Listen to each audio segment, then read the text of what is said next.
There is a parable told in Luke's Gospel about a man who's traveling on a road from Jerusalem to Jericho. He's robbed, he's beaten, and he's left for half dead, laying in a ditch by some bandits.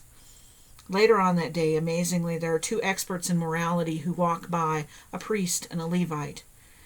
Yet in passing, each one intentionally turns away and walks by on the other side of the road. So here we are, confronted with this neighbor who has been left in a ditch half dead. And yet while he lays there, the communities and the churches are carrying on business as usual. Someone or many someones are suffering. Too often today we find this story playing out in today's world, in our churches, in our political arenas, in our schools, and even sometimes in our very own lives. We may find ourselves in an awkward space between injustice and business as usual. There is, however, in this story a third character, the Good Samaritan. When he sees the man who's been left for half dead lying in the ditch, he feels compassion for the man. And because he's familiar with injustice, his compassion moves him to reach out and to break through business as usual to meet the needs of this man. The Good Samaritan is not acting as an expert. He's not a paid professional. The Good Samaritan lives within each of us, within every person. Voices for Authentic Justice seeks to help each of us to find that Good Samaritan within each of us, to call out those who will be moved to action by their compassion, those who will cross the road to act in love for their neighbor when injustice is observed. What injustices are we failing to notice? Well, today we want to share a few of our stories for Authentic Justice, of the different ways that we've found ourselves compelled to stop doing business as usual and to take time out to care for our neighbors. My name is Laura Cherry, and my story is one of being a parent with children who were diagnosed with mental illness or mental disorders.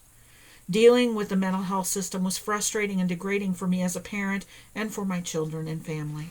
As I strove to get help for my children and to find resources to aid our family in dealing with these mental disorders and the symptoms thereof, I became frustrated with the treatment that we received from those who were supposed to be helping. There seemed to be little respect and very little compassion. It was in the face of this unjust treatment that I determined that I could not continue on with business as usual, and that other families should not have to deal with this kind of injustice and injustice in their lives.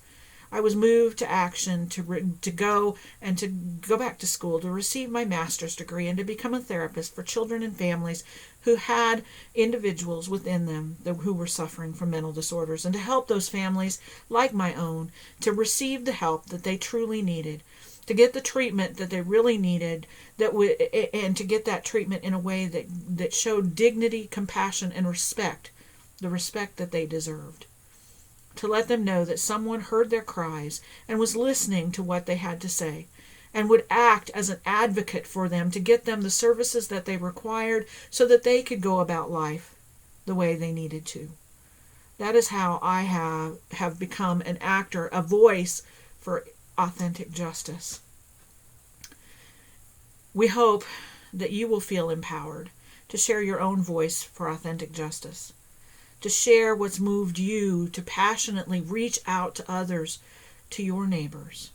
What is it that you feel passionately enough about to take time from business as usual to act on or to speak out about?